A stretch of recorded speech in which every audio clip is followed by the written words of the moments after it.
Terima kasih Miss, Anda masih bersama kami. Bang Elman, sebelum kita berdiskusi, kita coba mendengarkan dulu Bang, bagaimana pendapat dari pengamat hukum yang juga mantan hakim Asep Iwan Iriawan yang sudah tersambung lewat saluran telepon. Kang Asep, selamat pagi. Selamat pagi Bang Elmar, selamat pagi Mas Leo. Selamat pagi. Kang Asep, kita bicara soal panitia seleksi pimpinan KPK yang sampai sekarang baru mendapat 27 pelamar.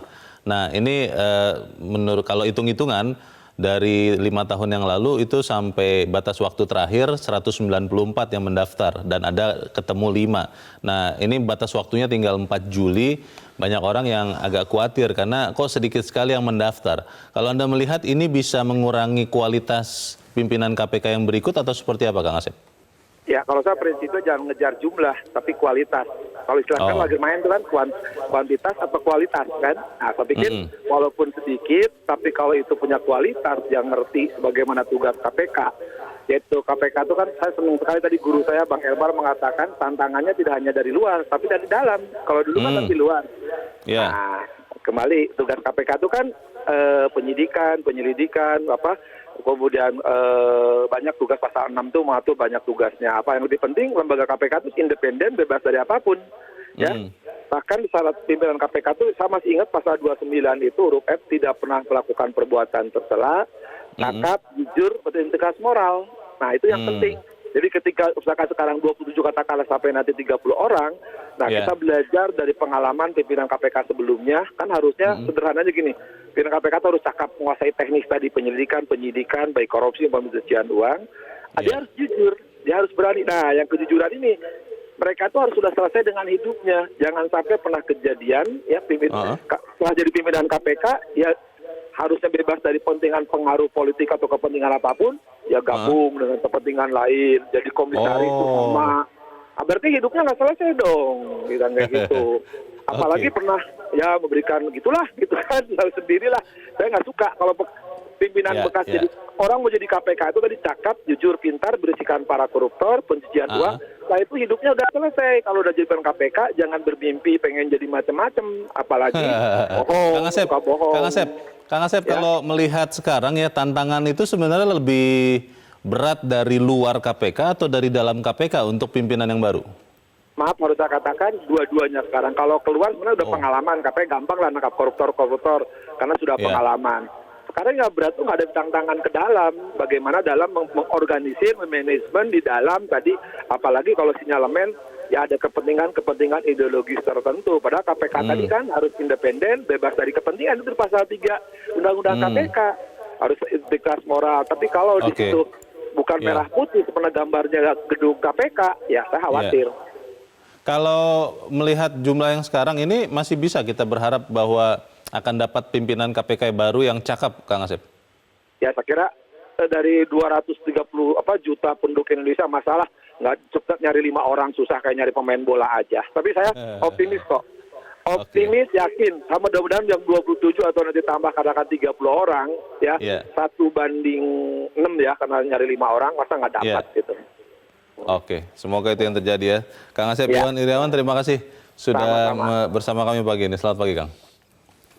Yang penting sebetulnya mutu katanya Kang Asep, Bang Elman, bukan masalah jumlah. Tapi pertanyaannya kan begini Bang, kalau kita punya bahan kandidat yang sebanyak mungkin, tapi itu kan bisa lebih leluasa untuk memilih. Nah itu dengan kurangnya minat ini seperti apa sebetulnya Bang? Ya memang mengagetkan juga ya, walaupun kita tadi kalau kita dengar pernyataannya Kang Asep kan sedikit melegakan juga kan. Ya jangan soal jumlah dikit, tapi kalau berkualitas kenapa tidak? Persoalannya apa ada kejaminan dikit dan berkualitas kan begitu kan? Kalau ada jaminan sih nggak ada masalah. Karena memang harapan kita sebetulnya ya pimpinan KPK itu harus ya minimal setengah dewa. Setengah dewa. Jadi dia sudah selesai dengan dirinya. Dia tidak lagi mau cari nafkah. Dan dia juga tidak mencari promosi gitu. Maksudnya sudah tidak mencari nafkah berarti harus orang kaya Bang? Dia sudah cukup. Oh cukup. Jadi tidak ya kaya dan apa kan relatif ya. Tapi dia sudah selesai dengan dirinya. Dia juga tidak pingin dipuja-puji. dia juga tidak pingin nanti habis dari sini saya mau jadi presiden. Oh, tidak ada punya. juga dulu kan. Oh iya. Pak pimpinan KPK yang pingin jadi presiden kan. Itu sebenarnya boleh apa tidak, Bang? Agenda politik sendiri begitu setelah dia jadi selesai KPK. Ya itu boleh tidak boleh ya relatif ya. Tapi kalau menurut saya sih, ya kalau ada orang yang masuk KPK itu, Ya. pertama dan yang paling utama dia tidak ingin memanfaatkan KPK itu menjadi jenjang karir berikutnya. Batu loncatan. Nah, Oke. oleh karena itu memang KPK itu harus, harapan saya, sepi dari pemberitaan. Tetapi kaya akan prestasi gitu kan. Prestasinya OTT saja atau Ya. sebelum-sebelumnya harusnya juga ada, Bang? OTT ini juga menjadi soal kan. Apa iya kalau kita lihat selama ini kan dari rumah ditangkap. Iya. Tidak dalam keadaan OTT, tapi dibilang OTT. Tidak dalam bertransaksi begitu ya? Tidak bertransaksi, apa itu OTT gitu. Nah, Oke. ini menurut saya juga harus dijawab oleh pimpinan KPK yang datang. Dan yang paling berat sebetulnya dihadapi pimpinan KPK yang datang adalah konon katanya santer kan. Iya. Di dalam itu terbelah. Hmm. Ada kelompok ini, ada kelompok ini. Oh. Nah, kalau itu benar, mudah-mudahan tidak benar. Iya. Kalau itu benar, maka KPK itu sudah gagal. Iya. Karena udah pasti dia tidak akan melakukan lagi katakanlah ya tebang pasti kan, tebang matang, Karena tapi ada tebang pilih gitu kan. Karena ada ideologi tertentu. Ada ideologi tertentu. Makanya kalau saya lihat Bu Yenti sebagai ketua panselnya ini kan secara terbuka dan secara fokus dia bilang ya. Iya. Kita harapkan pimpinan KPK yang akan datang tidak terpapar paham radikalisme kan gitu. Ini nggak pernah terjadi. Makanya diajak cari tahu juga dengan BIN, dengan BNPT. Nah, ya? ini menurut saya hal yang sangat membuat kita jadi takut. Ya. Apa iya di KPK itu sudah ada paham radikalisme? Kalau sinyalemen itu benar, Bang Elman, berarti tugas pimpinan KPK yang baru, siapapun nantinya, itu jadi tambah berat dong, karena melawan korupsi itu kan luar biasa, karena koruptor itu pasti melawan, Bang. Nah, itu tapi kan, dari dalam juga harus mensolidkan lagi bagaimana? Coba kalau Bung Leo lihat ya selama ini kan, Iya. pimpinan KPK itu kalau ya mohon maaf ya, yang saya lihat kan sepertinya tidak terlalu kuat menghadap ke dalam. Oh. Kalau keluar dia kuat, ke dalam itu coba ketika mereka mau melakukan rotasi, Jabatan ya sudah di dalam. SK-nya sudah terbuka di luar. Akhirnya karena dari dalam itu ada tekanan, maka rotasi itu ditunda. Oh. Saya nggak tahu apakah Karena itu atau karena apa. ada motif Tapi lain. kalau itu benar-benar terjadi, Bung Leo, Iya. menurut saya sih KPK udah tamat riwayatmu. Itu yang membedakan saya kalau saya pelajari KPK Hong Kong itu ya. Iya. Coba you bayangin, KPK Hong Kong itu ketika dilahirkan tahun 74, 3 tahun saja KPK Hong Kong itu ada, sudah langsung nomor 1 di dunia gitu kan. Untuk memberantas korupsi. Untuk memberantas korupsi dan terbukti semua dia sasar dan independen betul. Nah, kalau saya kira sekarang ini kan tahun 2002, pertanyaannya 17 tahun KPK ini apa sudah sukses? Menurut saya sih enggak. Yang nangkap, tapi buktinya para koruptor bukan berkurang. Mestinya kan para koruptor itu kan kalau benar OTT itu sangat efektif, mestinya berkurang kan? Harusnya. Tapi terjadi malah beranak pinak. Dari hari ke hari, bupati, wali kota, gubernur, menteri dan seterusnya. Tidak ada mengejutkan, tidak membuat efek jerak. Ada yang mengatakan juga begini, Bang, berkurangnya minat itu karena ada kepentingan politis yang kuat, khususnya pada saat proses fit and proper test karena harus melewati saringan di DPR. Konon katanya hanya orang-orang yang dekat, yang kenal baik dengan DPR lah yang bisa punya peluang yang bagus. Tapi kita akan bahas di bagian berikut dan pemirsa tetap bersama kami, Editorial Media Indonesia segera kembali. Terima kasih pemirsa Anda masih bersama kami. Sebelum kita mendengarkan pendapat dari masyarakat, ini yang perlu dijawab tadi, Bang, pertanyaan saya sebelum jeda. Memang kalau ke DPR itu untuk fit and proper test itu perlu lobby? Ya, kalau menurut cerita kan seperti itu kan. Oh. Saya nggak tahu apa benar atau tidak benar. Tapi konon katanya ya orang-orang yang tidak punya relasi, kedekatan, jangan harap bisa lolos gitu. Meskipun dia bagus, meskipun dia bersih, meskipun dia mampu. Ini kan anggaplah ini suara-suara miring yang betul-betul benar. Isu ya. Nah, tapi kalau dibenarkan ya sebetulnya ngapain pula itu DPR melakukan fit and proper test kepada capim KPK ini? Itu kan ternyata tidak menyelesaikan masalah. Kalau ini benar terjadi, maka menurut saya ke depan capim KPK ini nggak perlu melalui fit and proper test ke DPR mungkin karena syarat kepentingan sih. Dugaannya begitu ya. Nanti mereka pakai paket kan mungkin diblok kan gitu kan. Ini fraksi ini. Ini menurut saya kalau ini benar tidak baik. Harus dihentikan. Tapi saya nggak yakin ini benar. Semoga salah ya. Tapi kan bisa juga benar. Gitu kan? Ya hanya orang-orang yang bersangkutan yang bisa jawab, Bang. Tapi sebelum itu kita akan mendengarkan dulu pendapat dari pemirsa, dari masyarakat. Kita sudah terhubung dengan pemirsa Metro TV di Jember, Jawa Timur. Ada Pak Ihwan. Pak Ihwan, selamat pagi, Pak. Selamat pagi, Bang Leo dan Bang Elman. Selamat pagi. Silakan Pak Ihwan. Sejak proklamasi dikumandangkan, kemudian kemerdekaan sudah dilaksanakan, pengisiannya, itu masalah korupsi ini sudah ditangani secara intensif, betul-betul itu sudah. Dan kesimpulannya sama, bahwa korupsi di Indonesia itu sudah membudaya, terutama pada saat Pak Hatta yang memimpin.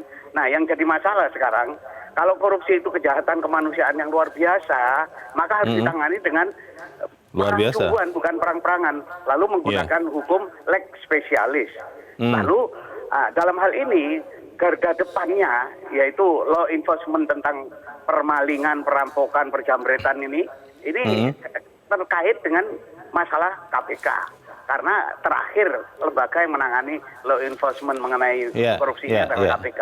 Yang jadi masalah, KPK supaya tidak oleng itu harus ditangani orang yang profesional, yang kedua itu kompetensi, yang ketiga cerdas dalam arti intelektual, kemudian psikologis, dan cerdas dalam arti spiritual.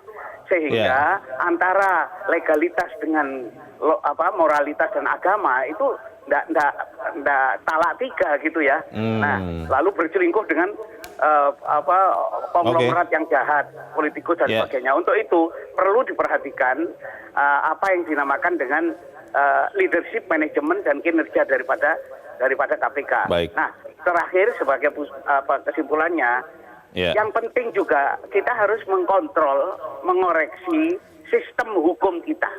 Kemudian yang kedua sistem politik kita, yang ketiga sistem ekonomi. Yang dalam era reformasi ini sudah mulai menyimpang sudah itu. Oke. Terima kasih Pak Iwan di Jember, Jawa Timur. Selamat pagi Pak.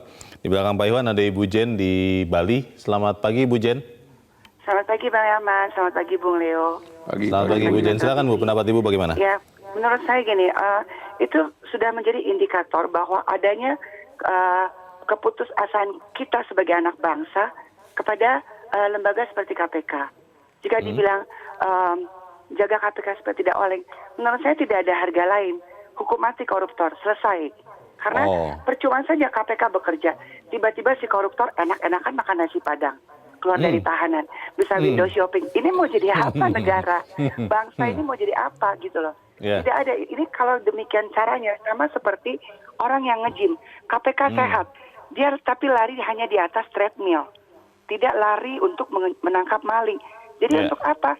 Kalau kayak begitu analoginya tinggal tunggu aja kapan itu treadmill rusak, gitu loh. Jadi tidak ada harga lain. Hukum mati koruptor, selesai. Hukum gitu mati loh. Bu. Karena ini dampak kerusakan koruptor itu sangat dahsyat. Lahirnya ini adalah karena budaya munafik. Jangan lupa, selain budaya korupsi, kita punya budaya munafik. Jadi kita selalu sibuk dengan pencitraan. Ya, itu budaya lain selain korupsi, itu kita punya budaya munafik. Itu mendukung sekali orang untuk korupsi. Menurut saya itu aja. Kenapa banyak drama di negara ini? Karena itu tadi tidak pernah serius menanggapi korupsi. Hukum mati selesai. Ya, Anda mau bilang apa? Mau hukum 20 tahun. Nanti tiba-tiba ditelepon itu kenalan siapa. Seperti tadi Bang Elman bilang, lobby-lobby politik. Itu memang ada kok, gitu loh. Itu memang ada. Gitu itu ada ya. Itu saja sih dari saya. Baik, terima kasih Ibu Jen di Bali. Selamat pagi. Usulannya hukum mati Bang, tapi nanti kita akan bahas. Kita akan mendengarkan lagi pendapat pemirsa Metro TV. Kali ini dari Ambon ada Pak Poli. Pak Poli, selamat pagi. Halo Pak Poli, selamat pagi. Di Metro TV pagi Bang Herman, pagi Indonesia. Pagi Pak, silakan. Pertama-tama saya mengapresiasi dulu bahwa sampai sekarang baru 27 calon. Artinya kalau dibandingkan 5 tahun lalu, itu 194 cukup banyak Bang Leo, Bang Herman. Kenapa kali ini menurun sekali? Ya, saya pikir mungkin konsekuensi dari tanggung jawab Ketua KPK itu sangat berat barangkali menurut saya. Untuk memberantas korupsi.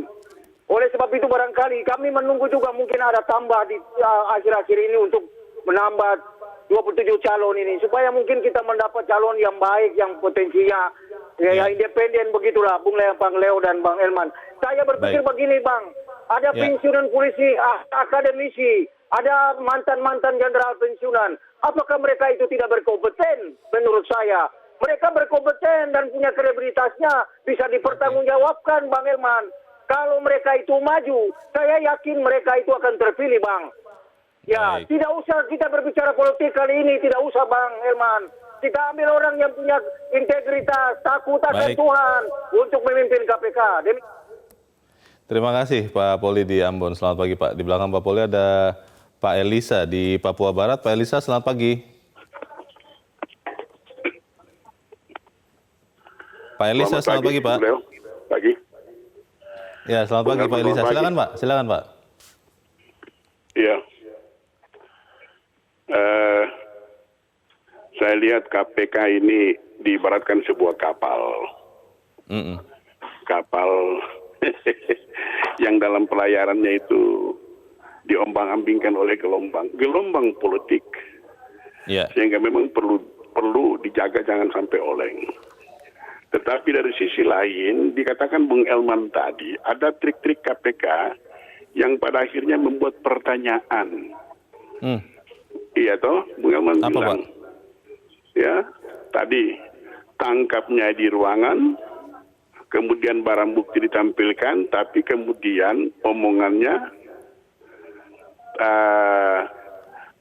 TOT, apa? Tangkap tangan. OTT, operasi tangkap tangan. Iya, operasi tangkap tangan. Betul itu. Saya kadang-kadang menganalisa Febri Diansa kalau memberikan keterangan pers, saya lihat, wah ini sudah, kadang-kadang juga ini kayaknya sudah berlebihan.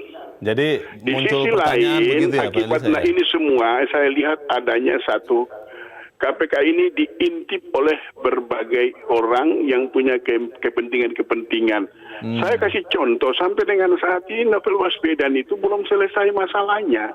Ya, barangkali ini juga bikin orang takut. Saya masuk KPK, kemudian tiba-tiba ada penembak misterius bidik saya. Ini juga orang berpikir. Orang jadi takut ya Pak ya? Iya, orang jadi takut. Kasus Novel Baswedan sampai sekarang belum tuntas. Pembentukan tim pencari fakta, apa hasilnya gitu. Ini salah satu. Dengan melihat gejolak-gejolak politik yang timbul di Pilpres juga muncul seperti kasus-kasus yang senjata apa segala macam. Ini orang jadi takut ini. Perlu ini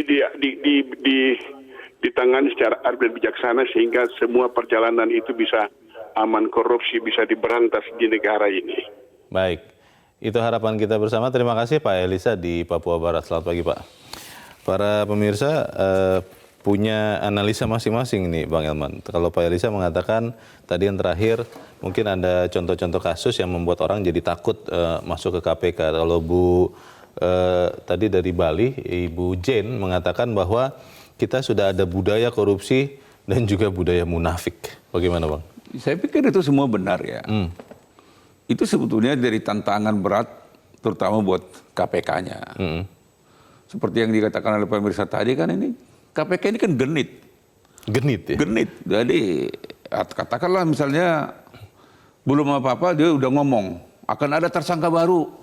Untuk apa gitu kan? Tunggu hari, minggu sampai sebulan belum ada kan gitu kan. Nah, dan artinya ya juru bicaranya juga genit, ya KPK-nya juga genit. Genit itu maksudnya banyak bicara atau bagaimana Bang? Suka ngomong gitu ya. Dan menurut saya itu lembaga KPK adalah lembaga yang harus pelit berbicara. Cukup senyap begitu mestinya. Cukup senyap dan tidak perlu ada juru bicara di situ. Juru bicara mereka itu ada prestasinya.